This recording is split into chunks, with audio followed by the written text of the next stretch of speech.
Now, Trump's no dummy. He used the phrase fake news. He weaponized it right back, especially about CNN. The attack of fake news and attacking our network, I just want to ask you, sir. I'm changing it from fake news, though. Doesn't that undermine... Very fake news. I know, but aren't you... Go ahead. Real news, Mr. President, real news. But to Trump, calling something fake news, that's just sparring. That's just an insult, arguing, banter.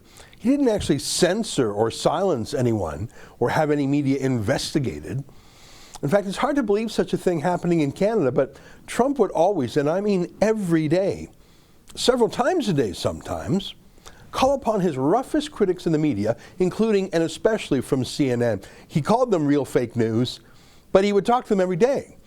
So he used that insult as banter, but the establishment, the deep state, the big tech companies, the big media companies, they came up with the idea and really ran with it of fake news.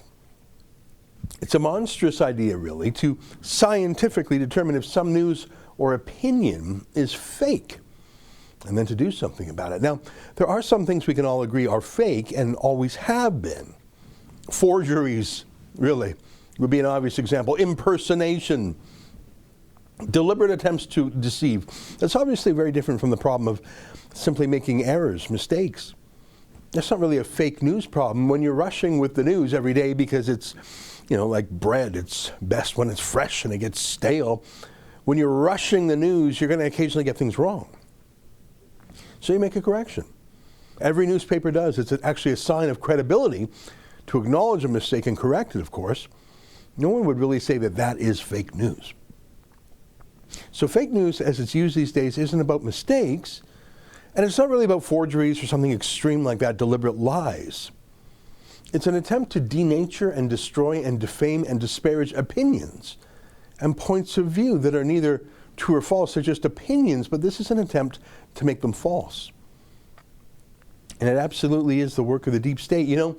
When I was a kid, I had a subscription to a magazine called Aviation Week and Space Technology. Now, I know that sounds super nerdy, but I actually didn't see it that way. It was how I, as a young boy, could get really cool pictures of really cool jet fighters every week. Pictures of planes from around the world, and I'd read the articles too. It was a trade magazine. These military companies and arms dealers actually had ads in it. It was a real news magazine, and it was in that magazine that I first encountered the military word disinformation. Not misinformation, which generally means a mistake or an error, but disinformation, deliberate misinformation. When I first read that word about 40 years ago, it was in the context of the U.S. government that would deliberately give out false information with a straight face to reporters about a fighter plane so that that false information would be reported in some way and the enemy would come to the wrong conclusions about something like what's the maximum speed of the new U.S. fighter jet, or how far away could a new missile intercept a plane. Disinformation started as a military word. And I really hadn't heard the word used for the rest of my life until the deep state decided it needed to censor Trump and Trump's supporters who had found a way to get around the left-wing media by using the internet. And since newspaper editors and TV and radio producers could no longer kill certain stories because they were being published by citizen journalists on Twitter and Facebook and YouTube, whatever, they needed to invent a way to censor without calling it censorship. So they came up with the idea that ideas that don't fit within their narrative were akin to disinformation.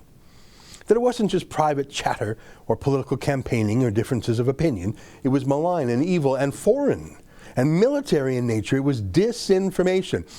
And that ordinary people chatting about whatever, taxes, price of gas, vaccines, that had to be treated the same way that Chinese or Russian spies had to be treated.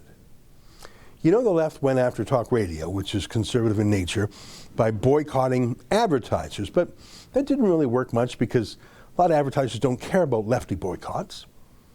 They tried regulatory attacks at the U.S. FCC, Federal Communications Commission, the regulator. It's where people like Al Gore and his atrocious ex-wife Tipper would try to censor things. Canada's CRTC is worse. But the internet was free. will enter the deep state and enter the invention of the whole new academic discipline of fake news.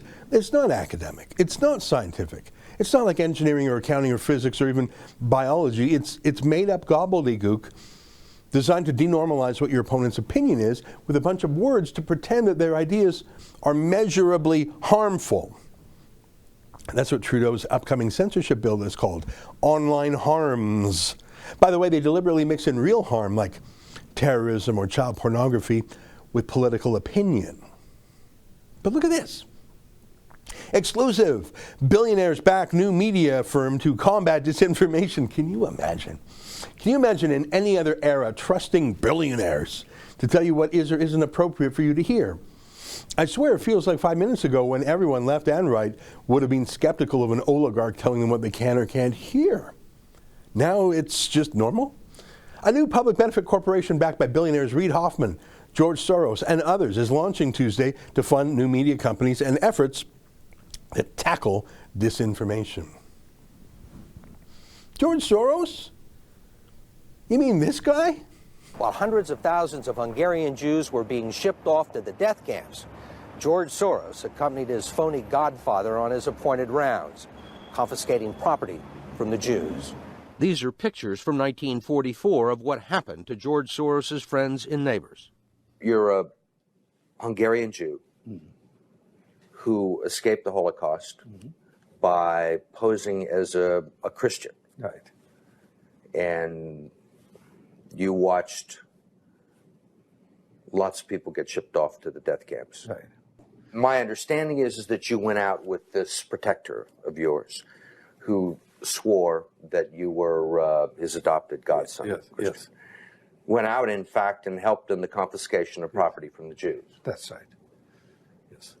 I mean, that sounds like an experience that would send lots of people to the psychiatric couch for many, many years. Was it difficult? Not at all. No. No feeling of guilt. No.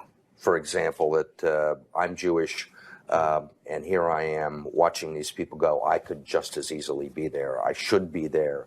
None of that. There was no sense that I shouldn't be there because that was guilt. Are you religious? No. Do you believe in God? No. Yeah, I'm not sure I'm going to rely on a Nazi collaborator to tell me right and wrong.